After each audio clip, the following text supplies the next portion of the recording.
আপনার প্রিয় ফল তরমুজের এক সম্পূর্ণ নতুন ও চমকপ্রদ রূপ দেখার জন্য পুরোপুরি তৈরি হয়ে যান। হ্যাঁ, আজ আপনি তরমুজ সম্পর্কে এমনই কিছু জানবেন যা আগে কখনো আপনাকে জানানো হয়নি এবং যা সত্যিই বিস্ময়কর।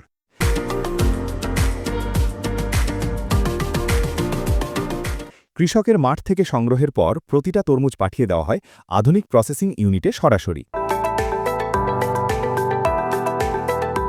সেখানে শুরুতেই স্বয়ংক্রিয় ব্রুম সিস্টেম ব্যবহার করে তরমুজের গায়ের ধুলোবালি ও ময়লা পরিষ্কার করা হয় খুব যত্নের সাথে। এরপর পরিষ্কার পানি দিয়ে ধুয়ে তরমুজগুলোকে পুরোপুরি বিশুদ্ধ করে নেওয়া হয় ধাপে ধাপে। আর এরপর শুরু হয় সর্টিং বা বাছাইয়ের কাজ খুবই গুরুত্বের সাথে। এখানে সেন্সরযুক্ত মেশিন ব্যবহার করে তরমুজের ওজন ও আকার অনুযায়ী সেগুলোকে আলাদা করা হয় নির্ভুলভাবে। তাছাড়া খুব বেশি পাকা, ফাটা বা নষ্ট তরমুজও আলাদা করে ফেলা হয় তাৎক্ষণিকভাবে। সাধারণত ৬ থেকে ১২ কেজি ওজনের তরমুজগুলোই বাজারজাত করার জন্য একেবারে পারফেক্ট হিসাবে ধরা হয় বিশেষভাবে।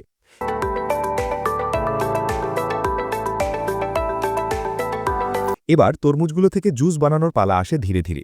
বিশাল কনভেয়ার বেল্টে করে তরমুজগুলোকে কাটিং মেশিনের ভেতরে পাঠানো হয় স্বয়ংক্রিয় নিয়ন্ত্রণে। সেখানে একটা মেশিন প্রথমে তরমুজকে মাঝখান থেকে কেটে ২ টুকরো করে ফেলে খুব সহজেই। এরপর তরমুজের ভেতরের লাল অংশ আলাদা করে নেওয়া হয় সতর্কতার সাথে। আর সেই লাল অংশ আবার অন্য মেশিনে চাপ দিয়ে রস বের করা হয় সম্পূর্ণভাবে। এরপর এই রস বিশাল এক ট্যাঙ্কে গিয়ে জমা হয় একসাথে। আর স্বাদ বাড়ানোর জন্য এই রসের ভেতর আরও বিভিন্ন উপাদান মেশানো হয় নির্দিষ্ট পরিমাপে। এবার রসের ভেতরে থাকা জীবাণু নষ্ট করার জন্য এগুলোকে ৫০ থেকে ৬০ ডিগ্রি সেলসিয়াস তাপে গরম করা হয় নিয়ন্ত্রিত তাপমাত্রায়। এরপর ভালোমতো চেখে নিয়ে সব রস বোতলে ভরে বোতলের গায়ে কোম্পানির নাম, উৎপাদনের তারিখ আর মেয়াদ উত্তীর্ণের তারিখ লাগানো হয় স্পষ্টভাবে। আর এভাবেই প্রস্তুত করা তরমুজের রস চলে যায় বিশ্বের বিভিন্ন দেশে বাজারজাতকরণের জন্য দ্রুতগতিতে। তবে তরমুজের সবচেয়ে মূল্যবান অংশ কিন্তু এর বীজ, এটা অনেকেই জানেন না। ফ্যাক্টরিতে তরমুজ কাটার সময় বীজগুলোকে প্রথমেই আলাদা করে ফেলা হয় খুব দক্ষতার সাথে। পরবর্তীতে এই বীজ ধুয়ে পরিষ্কার করে শুকানো হয় যথাযথভাবে।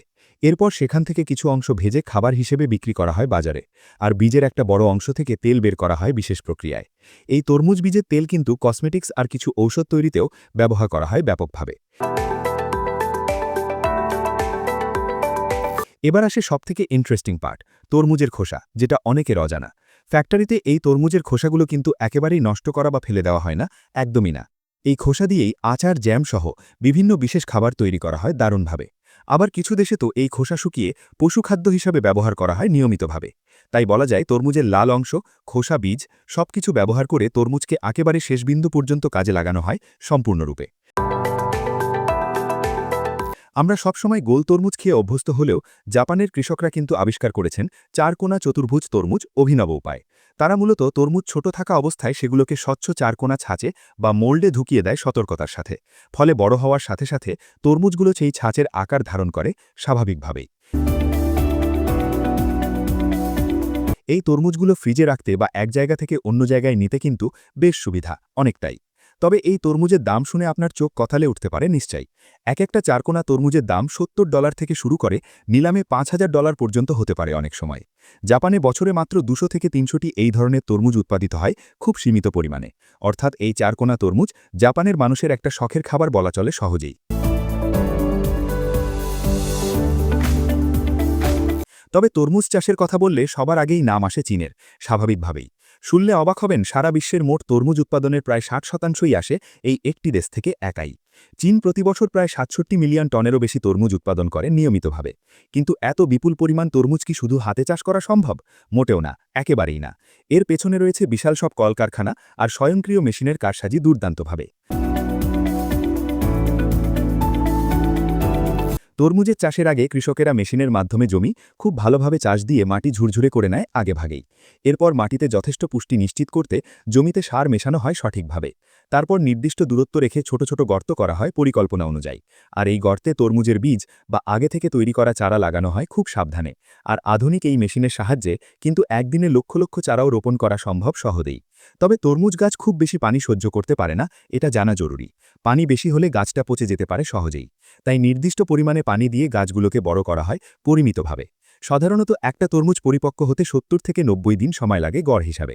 যখন তরমুজ পাকার কাছাকাছি আসে তখন এর নিচের দিকটা ধীরে ধীরে হলুদ হয়ে যায় স্পষ্টভাবে। তখন কৃষকেরা বুঝে যান তরমুজ কাটার সময় হয়েছে নিশ্চিতভাবে। ছোট খামারে কর্মীরা হাতে করে তরমুজ সংগ্রহ করলেও বড় বড় বাণিজ্যিক খামারে দৃশ্যটা একদম আলাদা, পুরোপুরি ভিন্ন। সেখানে ব্যবহার করা হয় ব্রোন ওয়াটারমেলন হারভেস্টারের মতো শক্তিশালী সব মেশিন, দ্রুতগতির। এই মেশিনে থাকে ১০০ থেকে ১২০ হর্স পাওয়ারের মোটর এবং অত্যন্ত নিখুঁত ব্লেড, অসাধারণভাবে তৈরি। জানলে অবাক হবেন, এই মেশিনটি প্রতি ঘন্টায় প্রায় ৮,০০০ থেকে ১৩,০০০ পাউন্ড তরমুজ সংগ্রহ করতে পারে অনায়াসে। আর এর ভেতরে থাকা হপারটি একেবারে ২২০০ পাউন্ড পর্যন্ত তরমুজ ধারণ করতে সক্ষম একসাথে। তবে বর্তমানে অনেক জায়গায় তরমুজ মাটিতে নয়, বরং মাচায় ঝুলিয়ে চাষ করা হয় নতুন কৌশলে। এই পদ্ধতিতে তরমুজগুলোকে জালের ব্যাগে ভরে ঝুলিয়ে রাখা হয় সতর্কতার সাথে। এতে তরমুজ সরাসরি মাটির স্পর্শে আসে না, একদমই না। ফলে রোগবালাই ও পচন থেকে রক্ষা পায় অনেকটাই। আর এই ট্র্যালিস বা মাচা পদ্ধতি তরমুজের ফলন ১০ থেকে ১৫% বাড়িয়ে দেয় গড় হিসাবে। তো তরমুজ চাষ থেকে শুরু করে তা দিয়ে জুস কিংবা অন্যান্য খাবার বানানোর কোন অংশটি আপনাকে সবচেয়ে বেশি অবাক করেছে, সত্যি করে বলুন তো। কমেন্ট বক্সে আপনার মতামত জানাতে একেবারেই ভুলবেন না আজই।